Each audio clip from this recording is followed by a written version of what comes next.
Good morning everyone, this is Pushpendra Kumar. Today I will recite the ball poem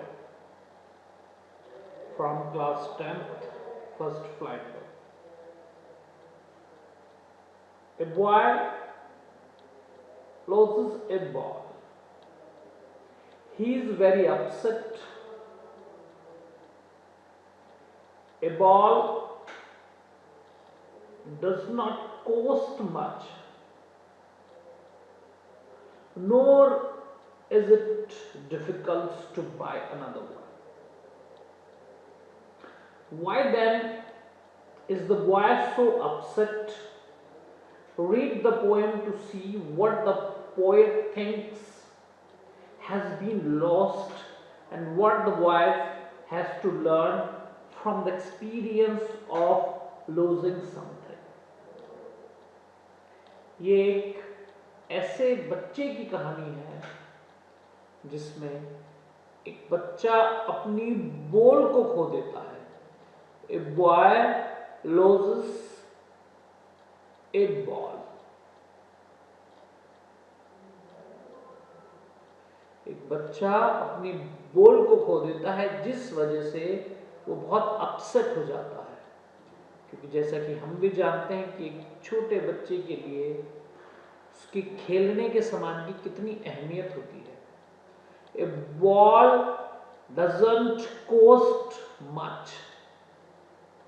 उस ball की cost कोई ज्यादा नहीं है. Nor is it difficult to buy another one. और कोई दूसरी बॉल को खरीदना भी कोई बहुत बड़ा डिफिकल्ट टास्क नहीं है. मीन्स बच्चा दूसरी बॉल भी बड़ी आसानी से खरीद सकता है. Why then is the boy so upset? फिर भी बच्चा अपसेट क्यों है? Read the poem to see what the poet thinks had been lost. हम इस पोएम को पढ़ेंगे जिसमें पोएट क्या सोचता है कि उसने इस बॉल को क्यों खो दिया, मतलब क्यों खो चुका है. हम इस बारे में इस पोएम में पढ़ेंगे.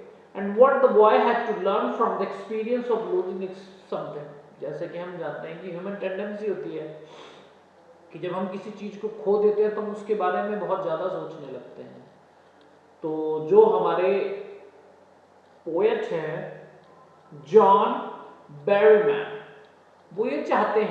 वो ये चाहते हैं कि बच्चा इस चीज से खुद निकल के आए. बच्चा इस चीज से खुद बाहर निकल के आए कि अगर कोई चीज खो जाती है तो उसको धीरे धीरे जैसे ही टाइम गुजरता रहता है तो हम उन चीजों को भूलना स्टार्ट कर देते हैं. तो पोएट यही चाहता है कि वो बच्चा इस सदमे से खुद बाहर आए. Let's start this poem. What is the boy now who has lost his ball? What is the boy now? अब बच्चा क्या है? What is the boy now? अब बच्चा क्या है? Who has lost his ball? और उसकी बॉल को किसने खो दिया, या वो अपनी बॉल कैसे खो चुका है? उसकी बॉल को किसने खोया या वो अपनी बॉल कैसे खो चुका है? What is he to do? What is he to do? अब वह क्या करता है अगर उसकी बॉल खो जाती है? I saw it go. I saw it go. चलो देखते हैं कि क्या हुआ. Merrily bouncing down the street and then merrily bouncing bounce होता है खुशी के साथ. पोएट ये कहता है कि जो बॉल थी वो उछलती हुई, खुशी के साथ उछलती हुई सीढ़ियों से जाती हुई नीचे चली जाती. Merrily over there it is in the water. और वो इसी तरह से उछलती हुई पानी में जाके गिर जाती है.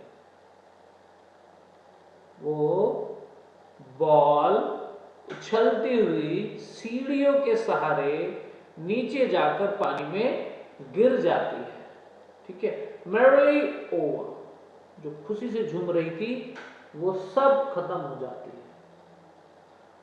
वो सब खत्म हो जाती है। मतलब ये इसलिए बोला गया है कि जो किसी भी चीज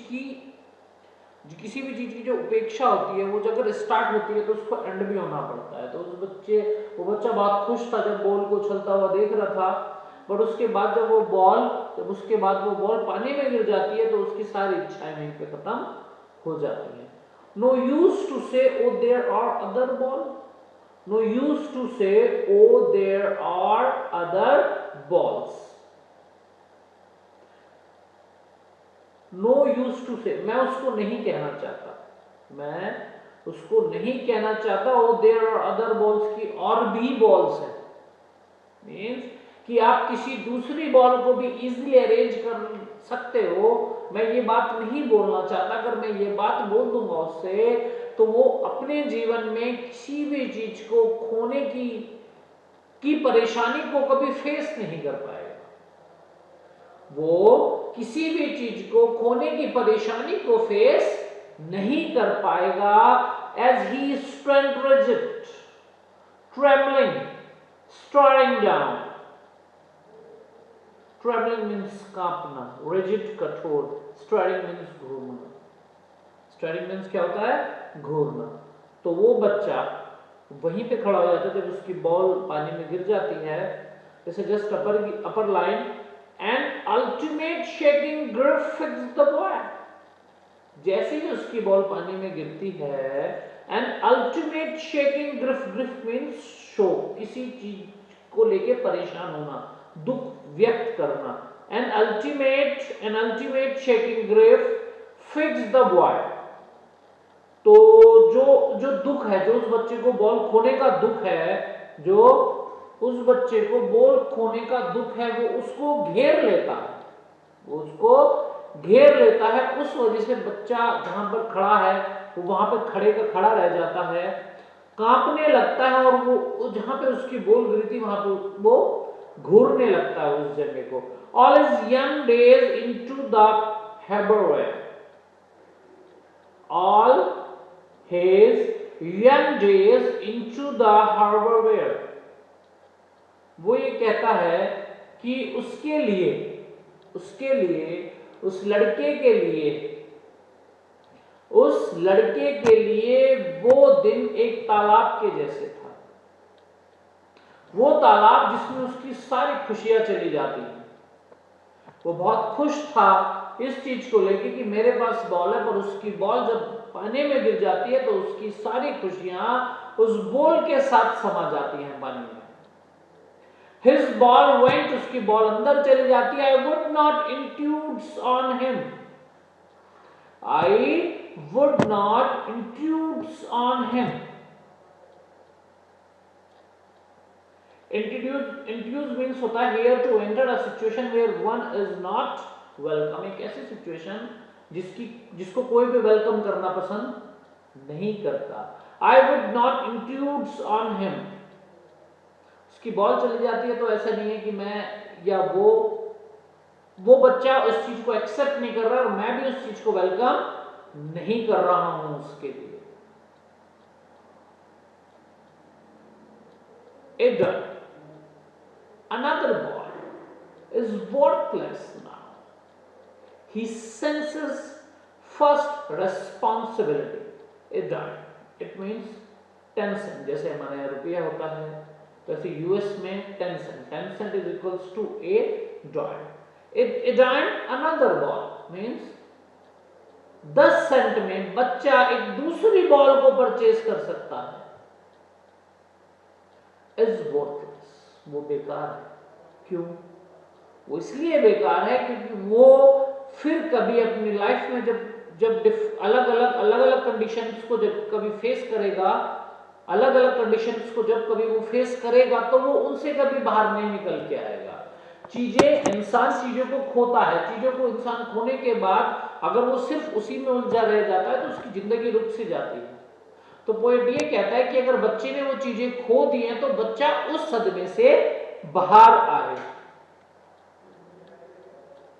He senses first responsibility, he senses first responsibility। उसके लिए अब कुछ जिम्मेदारियां, उसके लिए अब कुछ जिम्मेदारियां हैं इन अ वर्ल्ड ऑफ पोसेशंस। पोसेशंस मीन्स होता है किसी चीज को अपने अंडर में ले लेना। In a world of possessions people will take ball will be lost always little while. The poet explains something at the front of that student or that child. क्या कहता है? In a world of possessions, people will take ball. कि ये दुनिया दूसरी चीजों को अपने अधिकार में ले लेती है। In a world of possessions means ये दुनिया जो है, ये दुनिया हर किसी चीज के ऊपर अपना हक जमाती है। मीन्स हर एक चीज किसी ना किसी के अधिकार में होती है। People will take balls.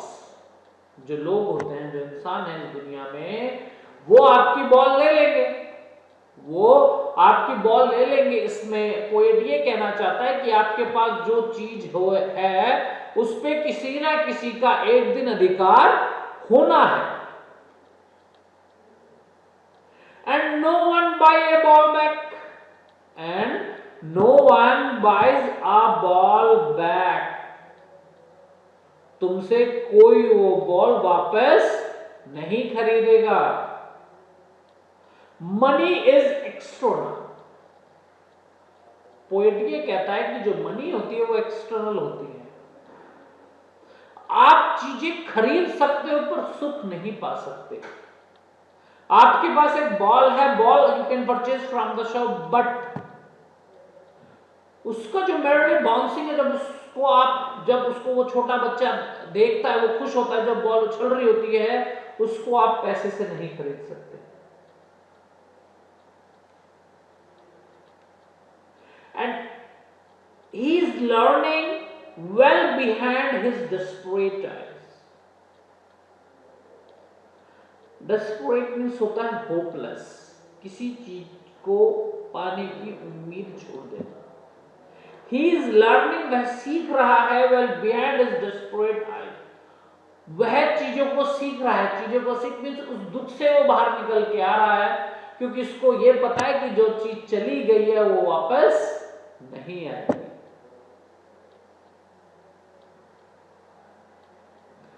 The epistemology of loss, how to stand up. Epistemology means it comes from the word meaning to understand, to know. It means ये जो लॉस की जो कंडीशन हमारे सामने बनती है, जब हम किसी चीज को खो देते हैं, जब हम किसी चीज को खो देते हैं तो उसके सामने जो कंडीशन हमारे सामने बनती है उससे हम बाहर कैसे निकल आएंगे। How to overcome from the difficult situation, from the sadness situation is called epistemology.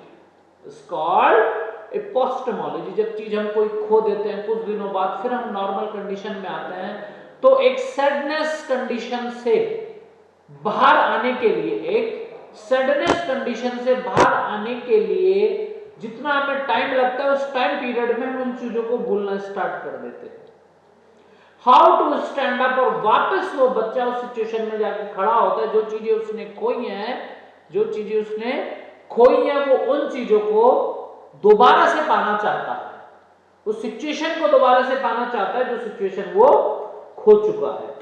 Knowing what every man must one day know, and most know many days how to stand up. Knowing what every man must one day know, हर एक इंसान इस चीज को जानता है कि उसके साथ ऐसा कुछ होगा जिसमें ये सिचुएशन उसको फेस करनी है। मीन्स उसकी लाइफ में कोई ना कोई ऐसी कंडीशन जरूर होती है, उसकी लाइफ में ऐसी कोई ना कोई सिचुएशन जरूर आती है जिसमें वो अपने किसी भी चीज को जिस चीज को वो प्यार करता है, जिस चीज को वो केयर करता है, या कोई भी ऐसी चीज जो उसके पास होती है, एक दिन उसको छोड़ के चली जाती है।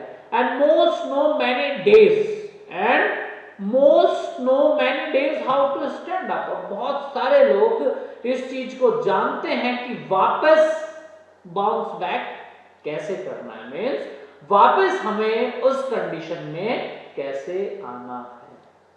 Thank you very much. In my next session, I will start chapter number 4 from the diary of Anna Frank. Thank you very much.